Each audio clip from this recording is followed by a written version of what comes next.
Gloire à toi, Seigneur. Merci, Jésus.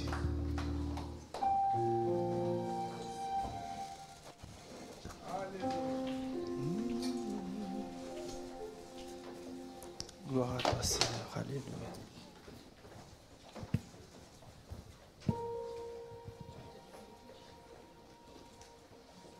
On vit encore des prémices de ces choses. Quand le temps viendra, on va vivre la réalité au ciel. Vous savez, au ciel, il n'y aura que l'adoration. Il n'y aura plus le mariage. Plus de graissement des dents. Plus de douleur. Oh Seigneur, gloire à Jésus. Ça va, hein?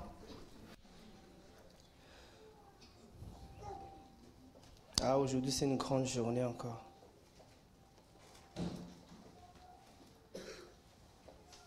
Merci Seigneur.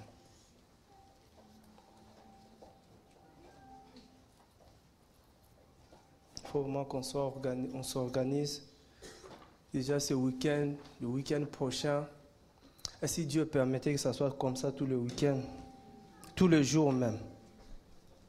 Tous les jours. Amen. Donc le week-end prochain, pareil, on s'organise vraiment par rapport au week-end prochain aussi. Et ce week-end est spécial. Je vais juste souligner quelque chose. Peut-être il y en a qui ne savent pas. Il y en a peut-être qui sont là pour la première fois. Il y en a qui sont là mais qui ne savent pas trop le mouvement. Et j'avais à cœur de rappeler ça avant de donner le micro à quelqu'un d'autre. Selon Matthieu 24,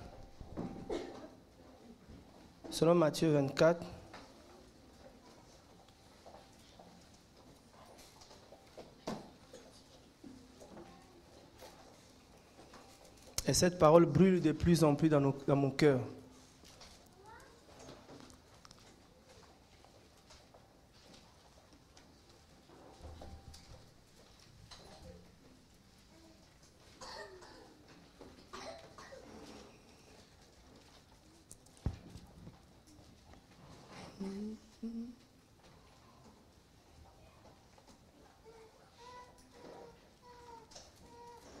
Matthieu 24. Qui sont là pour la première fois parmi nous? Gloire au Seigneur. À part ceux de Paris, bien sûr. Tu es parmi nous. Physiquement, oui. Mais pour la première fois là, qui s'assemble avec nous pour la première fois. Vous êtes de Rennes? Gloire au Seigneur. Gloire au Seigneur pour tous ceux qui disent, moi je ne veux pas des combats. Si tu ne veux pas des combats, tu sors de l'équipe de plus que vainqueur. Tu sors carrément, on te transfère. Parce que nous, on vit les combats. Entrez, hein, s'il n'y a pas de place, on mettra d'autres personnes là-bas. Vous savez, le week-end prochain, c'est chargé aussi. Et Dieu a bien fait, on met ça samedi. Il y en a même qui m'ont dit, il faut louer la salle. J'ai dit non, on a arrêté cette vision-là. On ne loue plus de salles. Si c'est la salle de 10 places, Dieu va gérer les 10 places. Donc Dieu nous donne les capacités de gérer. Si on dit Dieu va gérer, il ne va pas descendre du ciel. Il y a encore de place ici, je pense. Hein. Il y a encore de place. Si vraiment il n'y en a pas, il y a le chauffage là-bas.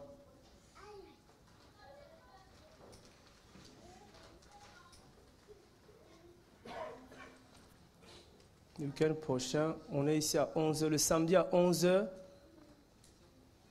Hein? 11h30. Le programme commence à 10h30. Hein? Ouais, ah ouais. On est ensemble. 10h30 ici. Et le dimanche, pour ceux qui veulent bien, on est à Bordeaux. On est à Bordeaux. On est à Bordeaux dimanche. Vous voyez comment il faut être combattant. Hein? Combattant du Seigneur, bien sûr, pas pour la République démocratique du Congo. Combattant du Seigneur. On combat aussi pour que le Seigneur libère ce peuple. Mais on ne combat pas avec les mêmes armes. Donc, retenez ce programme-là.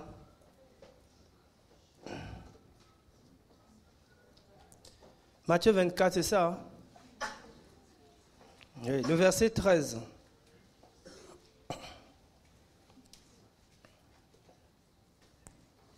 Mais celui qui persévérera jusqu'à la fin sera sauvé. Cet évangile du royaume sera prêché dans toute la terre habitée pour servir de témoignage à toutes les nations, alors viendra la fin.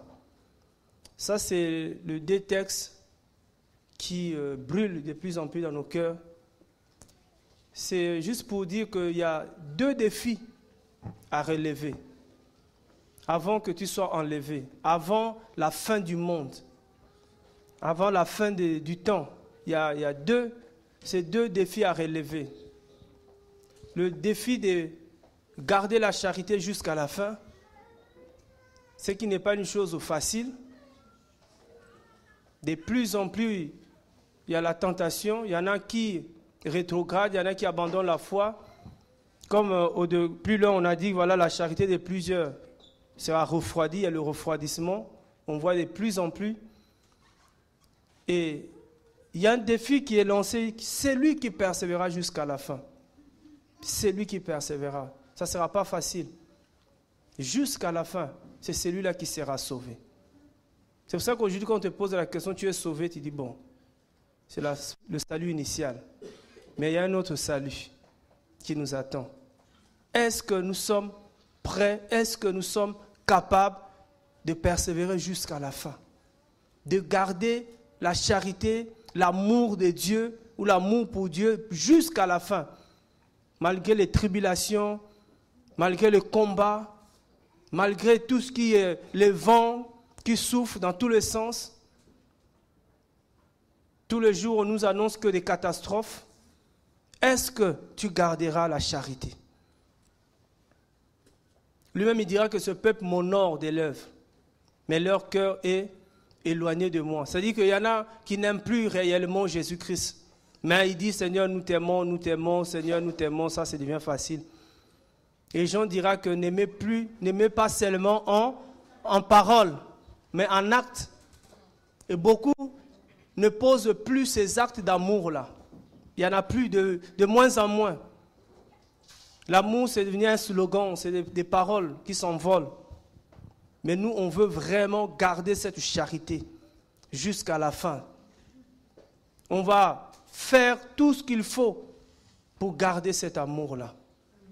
Ça, c'est un défi à relever. C'est un défi personnel. Amen. C'est un défi personnel. Tu peux dire tout ce que tu veux.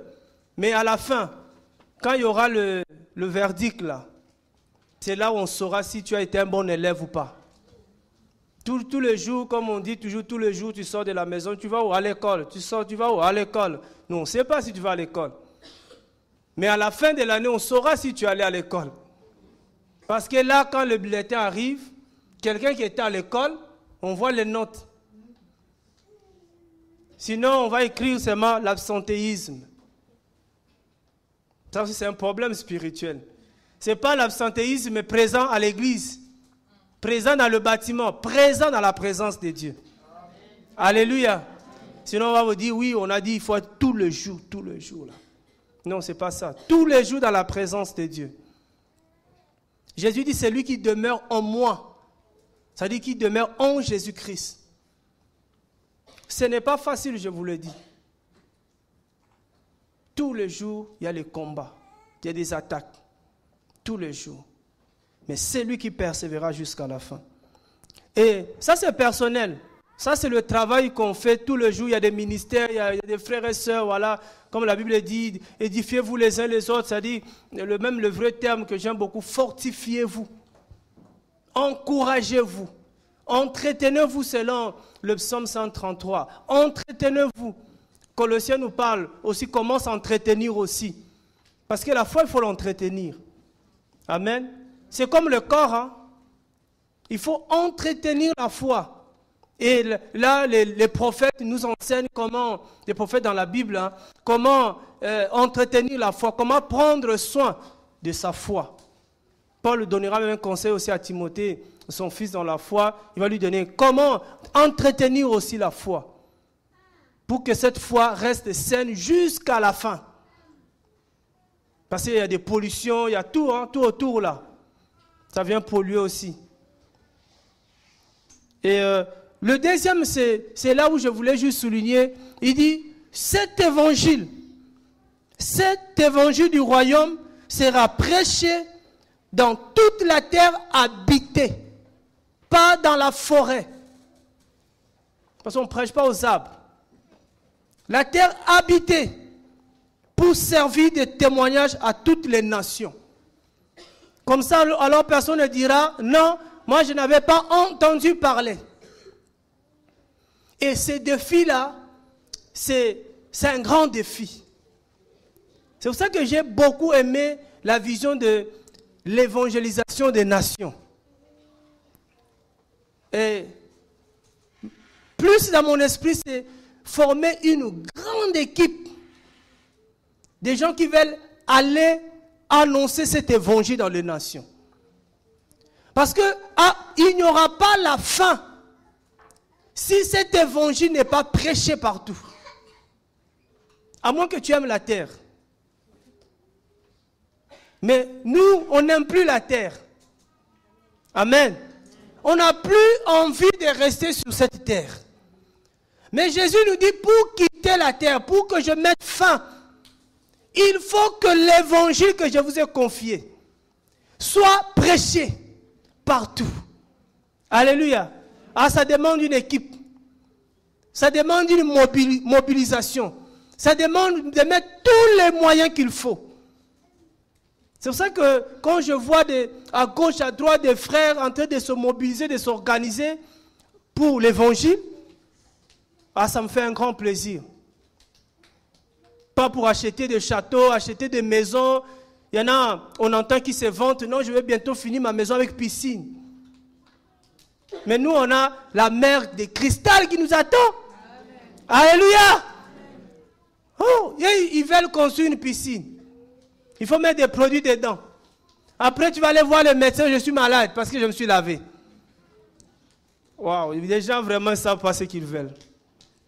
Donc voilà, à cause de ce défi-là, tu vois, c'est pour ça qu'on dit qu'aujourd'hui on est là parce qu'on a tous cette vision-là de prêcher l'évangile du royaume.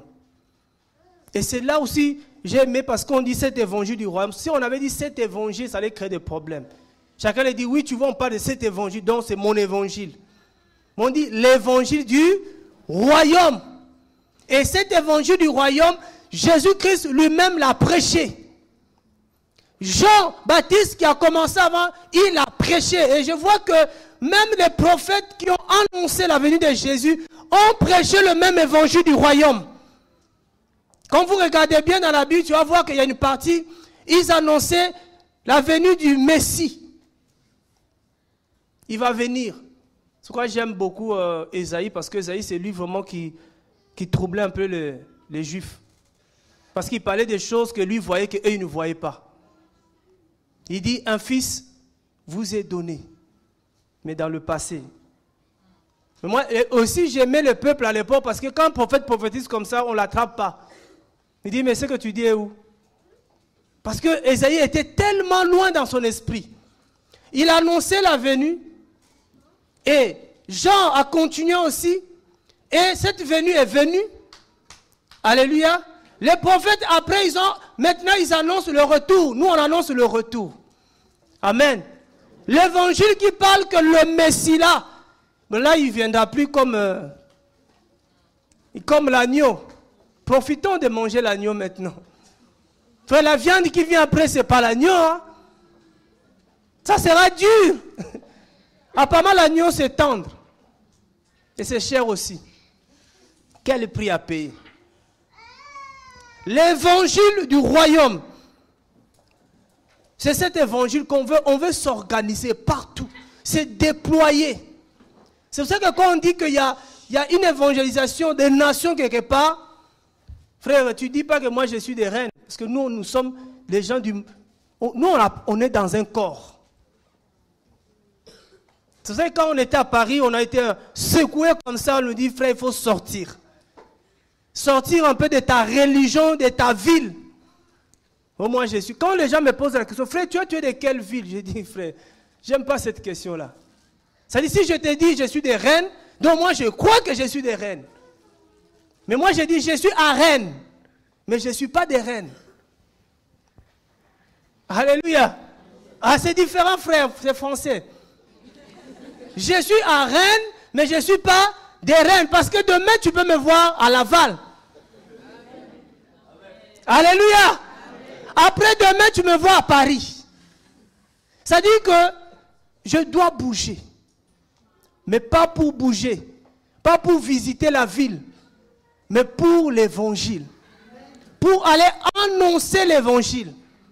Parce qu'ils savent que quand nous on se déplace, eux ils savent qu'il y a une armée qui se déplace. Vous savez quand on se déplace, ce qu'ils font, ils appellent des Balaam pour nous maudire. La nuit, ils appellent tous les Balaam. Ils ont dit que non, il y a un peuple qui arrive là-bas. Viens et maudis-les. Et quand Balaam vient, il nous regarde, il dit non, je ne peux pas maudire ce peuple. C'est un peuple qui est béni. Alléluia. C'est ce peuple-là que nous voulons former.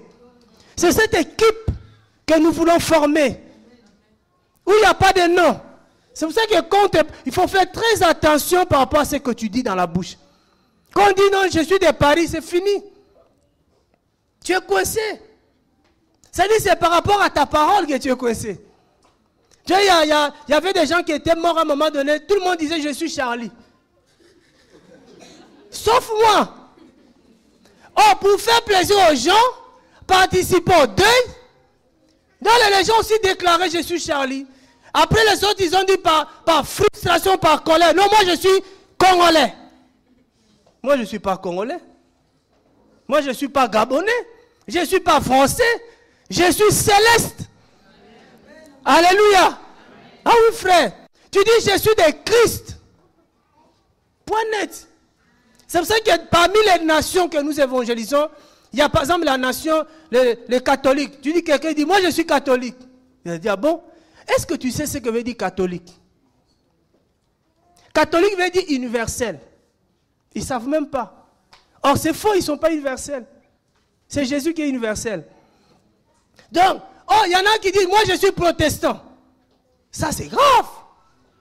Donc toi, toute ta vie, tu es protestant.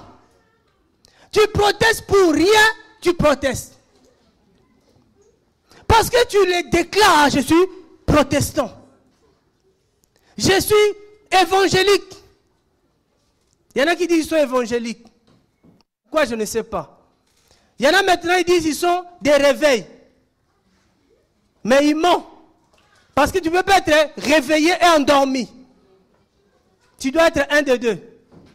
Alléluia. Non, c'est-à-dire qu'on n'a pas il faut veiller par rapport à ce que tu déclares. Moi, c'est des petites choses comme ça, je dis non, j'ai compris. Si je dis je suis des reines, je vais passer ma vie à reine. Or, nous, on doit aller jusqu'aux extrémités de la terre. On doit prêcher toutes les nations. Et quand on parle de nations, ce n'est pas les pays. Non plus, parce que quand on parle de nations aujourd'hui, il y en a qui commencent à acheter des billets. Oui, on a dit qu'il faut aller partout dans toutes les nations. Toutes les nations, ce n'est pas les pays. On aime toujours souligner ça. Tu vas aller, oui, moi maintenant je vais aller en Angola, je vais aller, c'est ça ma nation. Non, ce n'est pas ça la nation. Les nations, c'est les États. C'est les états d'âme, c'est les âmes, c'est les esprits. C'est pour ça que ça m'avait aidé quand un pastoral était venu me voir à la maison, un pastoral des Rennes, pour me dire que voilà, rejoins-nous et puis tu seras international. Parce que tu vas aller prêcher dans toutes nos églises. J'ai dit, je suis international depuis Matthieu 28.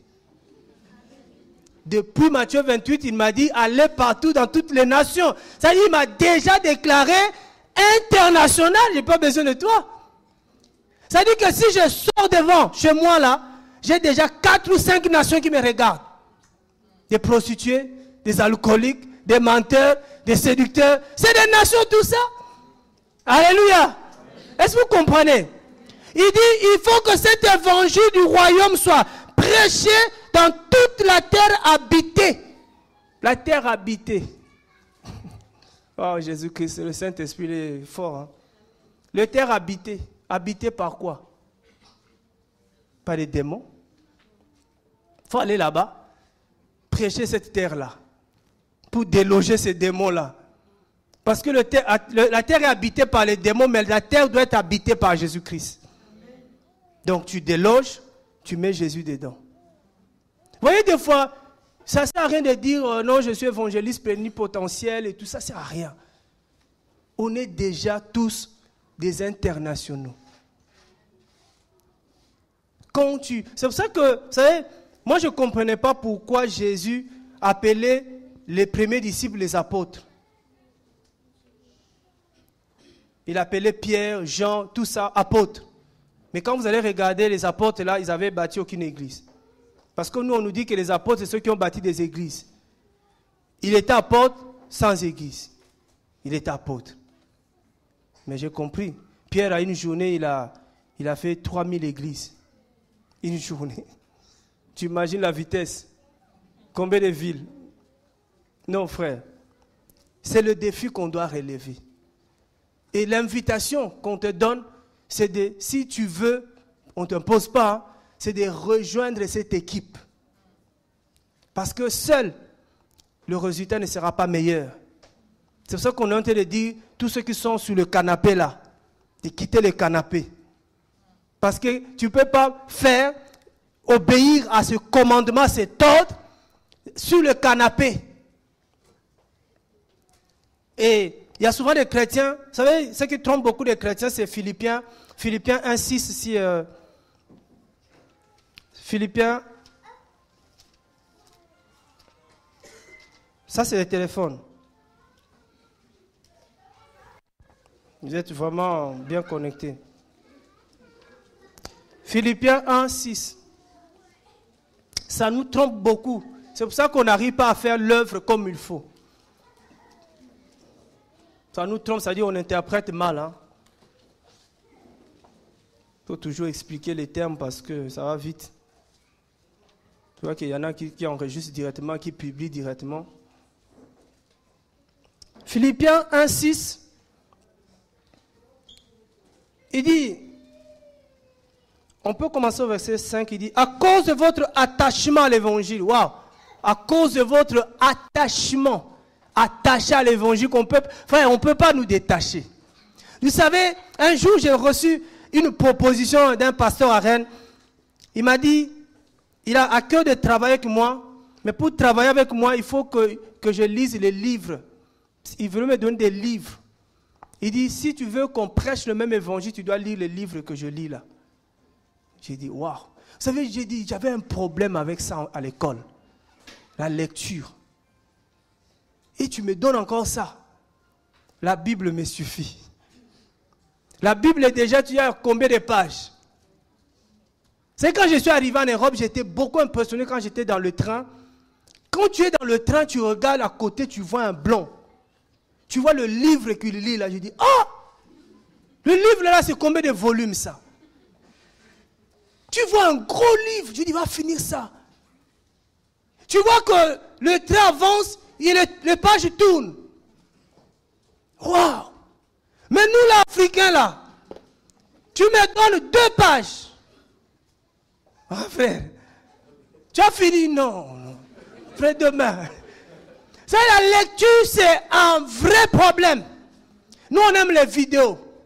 Nous, on est comme le peuple d'Israël qui a menacé Aaron. Il dit, on ne voit pas notre Dieu, Moïse. Fais-nous une image. Nous, on aime voir. Frère, j'étais impressionné par cette lecture. Je dis, wow, comment vous faites pour lire tout ça? Parce que moi, pour lire, il faut bien écrire ton livre. Hein? Si c'est mal édité, tout ça, dès que je regarde, c'est mal... Le préface, je dis, faut arrêter ça.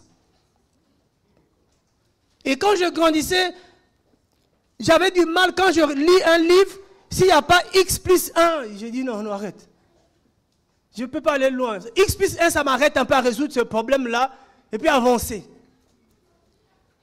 Et les frères disent, il faut lire tous ces livres pour qu'on travaille ensemble. J'ai dit, vas-y. Je ne peux pas. La Bible, déjà, c'est beaucoup. C'est-à-dire que j'ai vu que cette demande, c'était de me détacher de l'évangile que j'avais. Et ici, l'auteur dit qu'à cause de votre attachement à l'évangile, depuis le premier jour, jusqu'à maintenant, c'est la question. Toi, tu as commencé quand? Ton premier jour, c'était quand? Ça, souvent, j'aime choquer les gens comme ça, parce qu'il y en a, ils connaissent le jour de leur naissance spirituelle. Moi, je suis né en octobre, tel jour. C'est le jour que tu as eu le baptême. Apparemment, le jour-là, tu es né. Là, frère. Le jour-là, ça sera terrible, le jugement. Hein. Beaucoup sont comme ça. Ça fait 10 ans que je suis dans le Seigneur. Oh, quel 10 ans?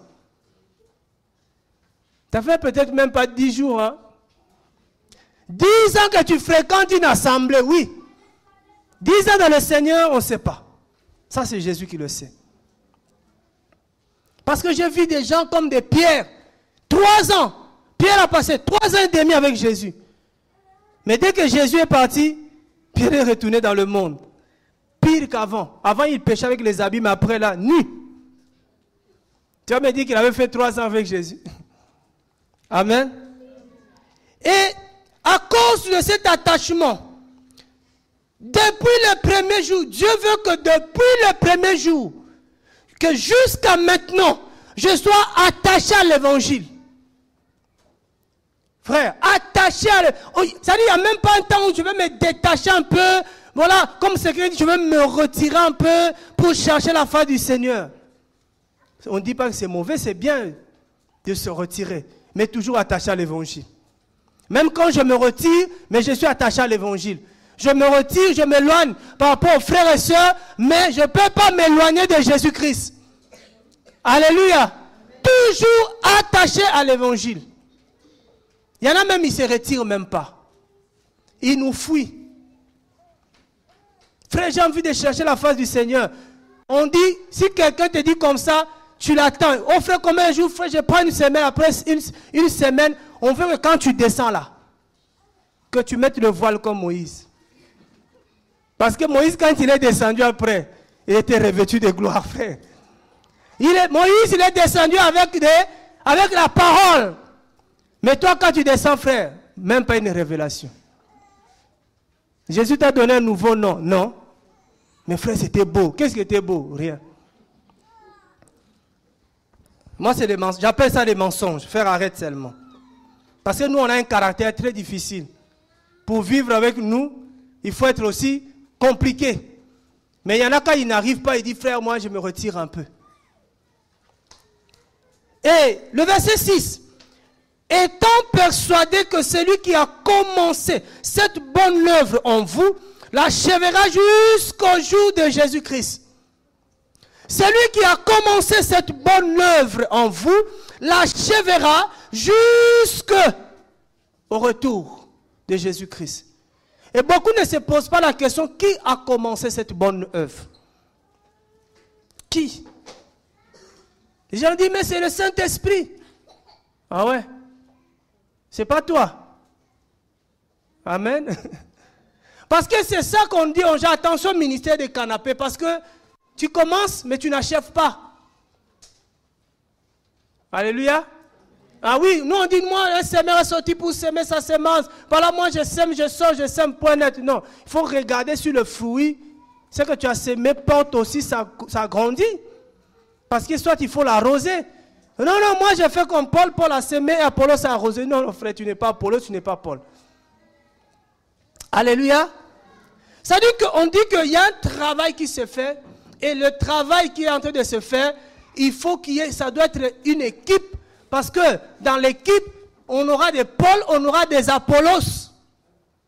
Tu vois, tu as fait, l'autre il prend le relève, il continue jusqu'au retour de Jésus-Christ. Et seul, tu ne peux pas faire ce travail-là. Seul, on voit les gens épuisés.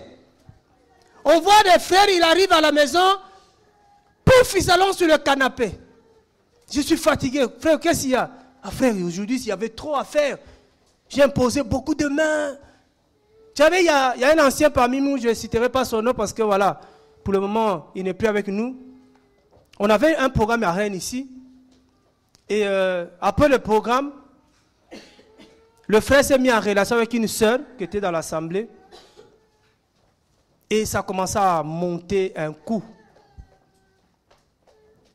Et dès que ça arrive à mes oreilles, j'ai dit, tu m'appelles, je lui laisse ce message, tu m'appelles aujourd'hui, ce soir avant de dormir, tu m'appelles. Et les tons étaient forts. Mais c'est un vieux, hein. Et quand les choses du Seigneur, on parle. Et quand il m'appelle, parce qu'il a compris que c'est chaud, quand il m'appelle, il me dit, j'ai dit, mais pourquoi tu as fait ça? Il me dit, frère, je ne sais pas, mais comme je revenais des ministères de délivrance, là, j'ai cherché trop de démons, et je pense que ces démons-là m'ont perturbé, quoi. J'ai dit, bon, dans ce cas, tu arrêtes. Tu ne chasses plus les démons. Parce qu'à chaque fois, quand tu chasses les démons, derrière, il y a le retour des flammes. Tu casses tout derrière. Tu casses le ministère, tu casses tout, frère, tu arrêtes. Ah oui, c'était clair. Frère, si tu penses que ce n'est pas ton travail, ne fais pas. Aujourd'hui, je ne peux pas faire le travail, j'arrive à la maison, je suis cassé, je ne fais rien. Comme ça, je commence j'ai la télécommande, je commence à manger. C'est si. Ça, c'est plus le Seigneur. Alléluia. Et pour ne pas y arriver, Dieu nous donne une stratégie. Il dit, il faut être une équipe. Tu fais une partie, l'autre il fait l'autre, et comme ça vous serez complet. Alléluia. Soit tu prêches, l'autre là-bas à côté, il délivre. C'est pour ça que ça nous a beaucoup aidé et sorti de ce canapé-là. Alléluia. Mais c'est le défi. Et l'appel qui est lancé, c'est que de faire partie de cette équipe. Quel que soit le moyen que tu as. Parce qu'on ne sait pas qu'est-ce que le Seigneur t'a donné comme moyen. Parce que souvent quand on utilise le terme moyen, on voit que l'argent, c'est malheureusement. Les gens s'arrêtent à l'argent. Oh, il n'y a pas que l'argent comme capacité. L'évangile, il n'y a pas que l'argent. Amen. Cet évangile, frère, nous, on veut répondre à cet appel. On veut répondre à cet appel. C'est pour ça qu'un jour, un frère m'a dit, mais moi, je ne comprends pas votre connexion avec les bien-aimés de Bourges. Je lui ai dit, je ne sais pas. Je pense que ce qui nous connecte, c'est la chaleur, là, c'est l'envie de casser le monde des ténèbres. Vous savez, à Rennes, on a reçu un ordre. Les gens qui sont à Rennes le savent. On a reçu un ordre de la reine et des reines. Donc, elle est sortie vraiment de ses réserves, le démon qui est à Rennes ici. Et il a mandaté quelqu'un. La personne qu'on avait mandaté a fui Rennes même, parce qu'elle a eu peur. Ce démon-là lui a dit, va dire à ce frère-là de quitter Rennes. Oui. Et j'ai renvoyé la sœur, je lui ai dit, va lui dire que celui qui m'a envoyé ne m'a pas dit de quitter Rennes. Frère, c'est chaud ici. Parce qu'il y a une femme qui gère la ville. Elle a montré, cette femme, c'est un esprit, elle a montré à cette dame, elle dit, tu vois, c'est moi qui gère l'administration. Je donne les papiers à qui je veux. Je donne le permis à qui je veux. Le travail à qui je veux. Va dire à cet homme de prendre sa femme, ses enfants, de quitter. Waouh, c'était chaud, hein? Mais comme on n'a pas peur des démons, je dis, il a peur. Frère, à un moment, j'ai dit, mais qu'est-ce qu'on a? Je ne voyais pas ce qui arrive. Je ne voyais pas où le Seigneur nous a menés. Je ne voyais pas qu'on allait déranger avec l'évangile que Dieu nous donne. J'ai dit, quittez. Quelques jours après, on avait 2 voitures de gendarmes remplies de gendarmes. Oh non, les voisins nous ont appelés vous déranger. J'ai dit, bon, c'est qui le voisin? Un dit, bon, attends, je vais aller chercher le voisin. Il va demander à tous les voisins. Le voisin dit, non, pas moi, pas moi. Bon, on appelle le central. Ils appellent le central. Le central dit, c'était un appel anonyme. Et le gendarme vient comme ça, il me regarde, il me dit, il faut déranger encore. Oh! Alléluia! Le gendarme a dit, à chaque fois que vous aurez des programmes, faites des invitations, donnez à tous les voisins. Ah, ils sont montés dans leur voiture, ils sont partis. Frère, ça dérange l'évangile du royaume. Ça dérange cet évangile. La sanctification sans laquelle personne ne verra le Seigneur. C'est pour ça qu'il y a des travaux, tu arrives comme ça, ils te regardent. Il a dit c'est le travail, mais on ne te donne pas. J'ai dit bon, j'ai compris. Mais c'est pas toi qui, j'ai dit c'est pas toi qui décide. Parce que si lui décide que tu me donnes, tu vas me donner. Alléluia. Oui, mais ne croyez pas qu'il a le pouvoir, il n'a pas le pouvoir. Je pense que les jours aussi, on quitte ici, les démons là seront dans la joie, mais Dieu ne permettra pas que nos ennemis soient dans la joie. J'ai dit, Seigneur, ne permets pas que mes ennemis se réjouissent de malheur qui m'arrive. Ça, c'est ma prière. Mais j'ai compris que tout lieu que foule la plante de mes pieds, ça crée le problème. Ça crée de bruit. C'est pour ça le frère, quand tu vas même dans une maison, il faut partir avec l'assurance que comme je suis là, tu le dis seulement, vous savez, je suis là, vous partez. On a l'autre témoignage, on nous appelait, c'était vers 23h30. On nous appelle comme ça, en secours, on va dans une maison, parce qu'il y a des groupes de maisons ici à Rennes. Et il y a des gens qui prient dans une maison. On arrive là-bas, frère, dès qu'on met le pied, il y avait un jeune garçon, il est de Lyon. Il veut devenir un grand footballeur à Lyon. Et là-bas, on lui a donné des choses. Depuis qu'on lui avait donné ça, il était devenu fou. Et on l'a amené à Rennes. Dès qu'on met le pied, il commence à crier, non, pas lui, pas lui, pas lui, pas lui. J'ai dit, mais de toute façon, je suis là. Tu n'as pas le choix. Frère, il y a des choses qui se passent. Et là, tu comprends que tout lieu que foule la plante de tes pieds, Dieu te le donne. Il ne te donne pas pour faire des tentes. Par exemple, qui dit, frère, attends, c'est élargi les dimensions de tes tentes. J'ai dit, tu ne comprends rien. Mais c'est pour annoncer l'évangile. Pour présenter Jésus-Christ. Donc, quand je parle quelque part, j'arrive comme ça, il y a tout le royaume qui est avec moi. Tu arrives quelque part, il y a tout le royaume qui est avec toi. Tu vas voir la maladie, tu vois la maladie commence à se glisser, pop, ça part. Des fois, on ne prie pas. Hein? Des fois, on ne prie pas. Dieu que ta présence comme ça. Ouh. Il dit, non, il faut que je parte d'ici. Et là, ça va, là, j'ai chaud. Non, tu ne pars pas encore. C'est moi qui te donne l'ordre de partir. Parce que quand tu étais entré, on ne savait pas. Alléluia.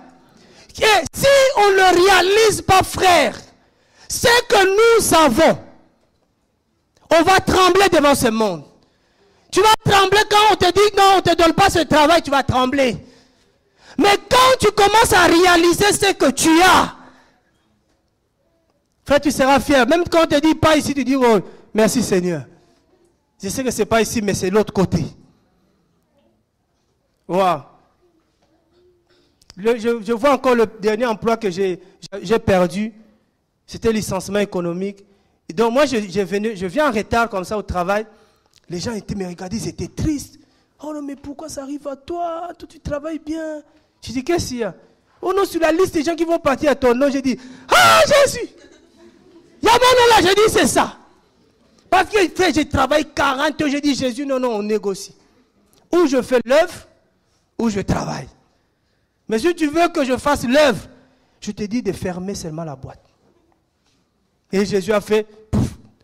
Il dit, mon travail bien, mais le compte est dans le rouge. J'ai dit, ça va se fermer. Je vois le responsable, il dit, si on ne prie pas pour toi, tu vas devenir fou. À cause de ce que tu vas perdre là. Ah bon, j'ai dit, oui, on prie. Il m'a amené dans un grand restaurant, à 2. Quel privilège! Parce qu'il a entendu, j'ai dit, si je prie pas là, tu vas devenir fou ici. Mais tu vas perdre cette entreprise, parce que moi, je dois partir. Parce qu'on ne peut pas me licencier sans indemnité. Alléluia! Frère, quand on a Jésus, on ne craint pas. Quand on a Jésus, on a l'assurance, plus. Que même si je ne vois pas maintenant, demain, je verrai. Parce que Jésus est fidèle. avec Jésus, c'est le meilleur employeur. Il dit, il est le rémunérateur de tous ceux qui le cherchent. C'est-à-dire que quand tu travailles pour Jésus, dis-toi que tu auras un salaire. L'ouvrier mérite son salaire. Maintenant, il faut travailler dans l'entreprise de Jésus-Christ, dans l'évangile du royaume, frère. Il y a un salaire. Ce n'est pas des milliards, mais il y a un salaire. Vous savez, j'ai galéré dans ma vie, mais pas possible. Et je pose la question à Dieu, après 7 jours de prière, j'ai fait quoi? J'ai dit, Dieu, pourquoi cette souffrance? Vous savez ce qu'il m'a dit? Il m'a dit, ce que tu as là, ceux que tu admires n'ont pas. Frère, vous avez déjà fait le tour de toi-même. J'ai fait le tour de moi-même. J'ai dit, j'ai quoi? Dieu me dit, ce que tu as, les autres n'ont pas. Ce que tu admires là, tu vois les voitures, ils ont des maisons. À l'époque, tu as des jeunes comme moi, ils étaient mariés, ils ont des enfants. Moi, j'avais rien, frère, rien. Il m'a dit, ce que tu as, eux, ils n'ont pas. Mais j'ai dit, mais un problème, j'ai tourné, j'ai dit, j'ai quoi? Après, il m'a dit, tu as la vie éternelle. Dès que j'ai entendu ça, waouh! J'ai sauté, j'ai arrêté de jeûner. J'ai arrêté la prière. J'ai dit, j'ai la vie éternelle. Donc, eux n'ont pas la vie éternelle. Tu vois, tout ce que j'avais admiré à l'époque, aujourd'hui, j'ai ça. Mais eux n'ont pas toujours ce que j'ai aujourd'hui. La vie éternelle. C'est-à-dire que la paix, la joie, frère, c'est plus que tout ce que tu peux chercher dans le monde. Même Jésus dit, c'est que la paix que je vous donne, le monde ne peut pas vous la donner. Wow! Et comme j'ai dit, non, il faut que je travaille pour cet homme-là. Il faut que je travaille pour Jésus-Christ. Quand tu travailles pour Jésus, ton salaire est assuré. C'est quand David dit, j'étais jeune, j'ai vieilli, je n'ai jamais vu un juste abandonné, ni ses enfants mendiant leur pain. C'est-à-dire le salaire là, ça va même nourrir même mes enfants. Même les enfants de mes enfants vont manger mon salaire, frère. C'est pourquoi j'ai dit, si tu veux laisser un héritage à tes enfants, laissez-les cet héritage, la crainte de Dieu, il y a l'héritage derrière, frère. Ils vont manger, ça ne va jamais finir. Pourquoi? Parce que tu travailles pour le royaume. Il ne faut pas travailler pour un homme. Un homme là, tu travailles pour lui, va mourir demain. Tout son héritage va laisser à ses enfants, pas à toi. Moi, je travaille pour le pasteur. Je travaille pour l'homme de Dieu. Ça, c'est l'expression qui me faisait rire. L'homme de Dieu, dis toi-même, tu es qui? Si lui est l'homme de Dieu, toi, tu es l'homme de... Attends! Alléluia! Ça passe. Ah oui, mais il ne faut pas dire l'homme de Dieu. Si lui est l'homme de Dieu, toi, tu es l'homme de qui? Parce qu'il n'y a que deux. Tous nous sommes des hommes de Dieu. Parce qu'un homme de Dieu, c'est quelqu'un qui a l'esprit de Dieu, qui a Dieu en lui, il est homme de Dieu. Maintenant tu dis, je travaille pour l'homme de Dieu. Mais lui, il n'a qu'à te payer. Lui-même, il ne peut pas te payer. Pourquoi? Parce que c'est toi qui le payes. Il y a une confusion totale. J'ai dit, mais la nature doit nous enseigner. La nature. Tu vas dans le côté là, dans le montagne là-bas où il y a des bergers là-bas. Tu vois le berger, il amène les brebis. Nourrit les brebis. Donc c'est le berger qui nourrit les brebis. Mais nous c'est le contraire. C'est les brebis qui nourrissent les pasteurs. J'ai dit un problème. C'est les brebis qui font la sécurité du pasteur. Au lieu que le pasteur veille sur les brebis, quand le loup arrive, non, c'est les brebis qui veillent sur le pasteur. Confusion. C'est pour ça que moi, j'aime pas l'histoire, les gens me font la... Tu vas faire la sécurité par rapport à quoi? Si un démon vient là, toi, tu vas faire la sécurité. Alléluia. C'est-à-dire que c'est la confusion. Et c'est pour ça que l'évangile qu'on présente, ça dérange. Quand on dit, il y a un pasteur qui m'a dit, oui, il faut la sécurité parce que quelqu'un peut me toucher. Mais s'il me touche, toi, tu ne peux pas me garder. Oh, David dit que l'Éternel est mon berger. C'est ça l'évangile que Dieu nous confie. je ne veux pas être votre berger. Parce que l'Éternel est mon berger. Si David s'est arrêté là, j'ai dit oui. Mais David nous donne au berger un problème. Il dit, je ne manquerai. Donc toi, quand tu vas manquer la couche, tu viens chez moi. Moi, si je manque la couche, on va faire comment? On va pleurer tous les deux. Tu manques le lait. Mais l'Éternel, mon pasteur, c'est toi mon berger, je n'ai pas de lait. J'ai dit, mon fils, je n'ai pas de lait non plus. Mais David dit, l'Éternel, c'est lui qui est mon berger. Je ne manquerai de rien. Il même me fait reposer dans le vert pâturage. Mais regarde là où moi je me repose. Comment je peux être ton berger? Et quand on commence à présenter cet évangile-là, ça dérange. Il dit, là, nous, on va mourir pauvres. J'ai un cousin qui est pasteur. Il nous appelle, il dit, non, je vais faire mon église. D'accord. Mais où est mon problème? Il dit, le problème, c'est que je veux que mon fils vienne apprendre à jouer au synthé chez toi. Il dit à ma femme a dit, non, on ne peut pas faire, on peut pas contribuer à ça. Fait, depuis là, la famille est cassée. C'est-à-dire, il veut qu'on soutienne ça, l'idée qu'il veut faire son entreprise. J'ai dit, mais non, nous, on est dans l'entreprise de Jésus-Christ. Si tu veux faire ton entreprise sans nous, moi, j'aime pas, on ne peut pas travailler pour toi. À condition que tu acceptes l'évangile. Alléluia. Voilà, frère. C'est-à-dire qu'être dans le royaume, travailler pour le royaume, l'évangile, et cet évangile, comme un frère dit, l'évangile là, j'ai l'impression que c'est plus on avance, plus ça devient dur. Parce que plus on avance, Dieu commence à nous demander certaines choses qu'il ne nous avait pas demandé hier. Il dit, je veux ça. Il dit, oh, Seigneur, tu es compliqué. Il dit, oui, je veux ça. On veut te répondre comme Abraham. Abraham va voir Dieu. Il dit, là, je suis vieux. Je suis en train de mourir. Je n'ai pas d'héritier. Dieu dit, non, il y a un héritier. Il dit, si, c'est lui qui est chez moi à la maison. Il dit, non. Quelqu'un qui venait de tes entrailles, c'est Isaac. Ok. Dieu lui donne Isaac, Abraham est content. Mais Dieu vient lui dire, Abraham, je veux Isaac. J'ai dit, je pense que le jour-là, Abraham n'a pas consulté Sarah. Parce que si Abraham avait demandé à Sarah, il dit, Abraham, c'est l'âge. Oh, mon grand, réfléchis. Il m'a dit, Dieu t'a déjà demandé ça. Dieu a besoin de brebis, pas de quelqu'un. Abraham, il dit, non, je vais aller avec le petit à la montagne.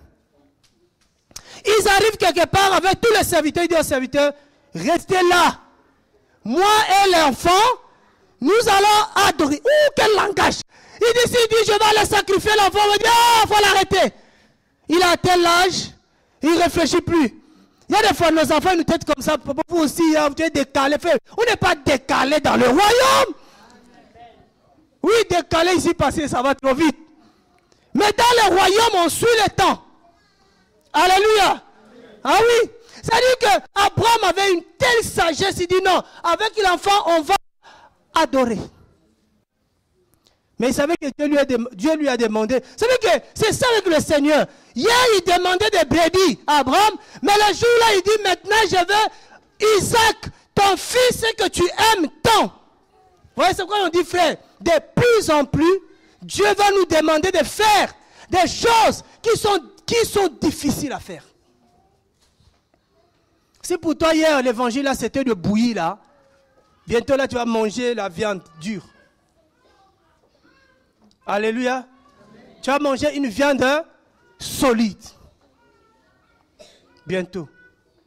Il faut que les gens se préparent. Amen. Il faut se préparer à ça. Est-ce que tu es prêt? C'est ça le problème. Est-ce que nous sommes prêts à quitter, à ne plus boire le lait et à manger quelque chose de solide? C'est ça le Seigneur. C'est-à-dire on ne peut pas se contenter de ce qu'on a toujours l'habitude de manger. Ça sera facile. Ça sera facile quand il nous dit quitter la religion, quitter Babylone, quitter ceci. Oh non, lui aussi, comment il change de vision? Non, il n'y a pas de changement de vision. C'est Dieu qui demande de changer de nourriture. Alléluia. Bon, je vais m'arrêter là aujourd'hui.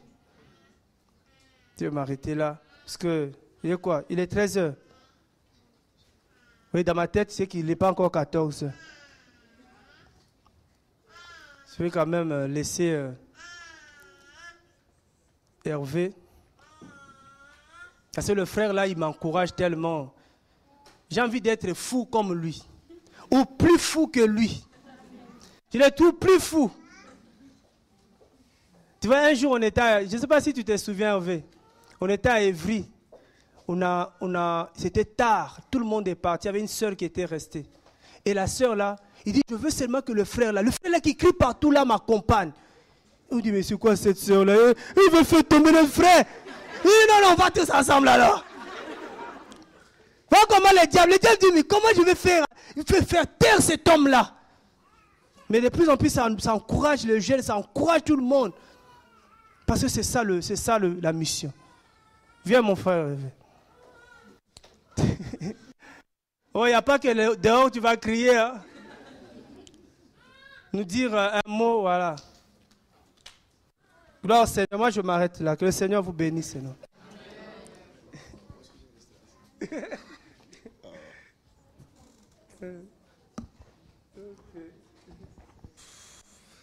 Alors.